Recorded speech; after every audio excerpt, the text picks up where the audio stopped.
Հաջորդ ինչ եք կարծում մեր խնդիրը այնա, ինչ որ մեզ ներկայացվում է, արևմտամետ, ռուսամետ, էսա մեր խնդիրը, մեր պրոբլեմը ըստեղ է, ես կարծում եմ չէ։ Թումանյանը ժամանակին իր հոդվածում գրել էր ներսից ենք փչացած եւ ներսից է լինելու փրկությունը։ Հիմա եթե սա չհասկանանք, ինչ ամենալավ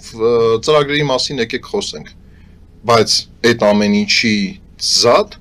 մենք իրար ոչինչ հասնելու ճանապարհով ենք գնում։ Դավաճան, թալանչի, այս ամեն ինչը, տեսեք,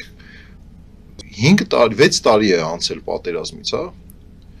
ու դրանից հետո մենք էլի կորուստներ ենք ունեցել, էլի ընտանիքների լույս է մարվել, էլի ցավ ենք ունեցել, էլ ինչա պետք լինի, հələ շատերը խոսում են ցեղասպանությունից 100 ավել տարի անցել, էլ ինչա պետք, էլ ինչ ճանապարհ մեզ էլ ինչ ձև պետքա մեզ ստորացնեն, ցավացնեն, որ խելքի գանք։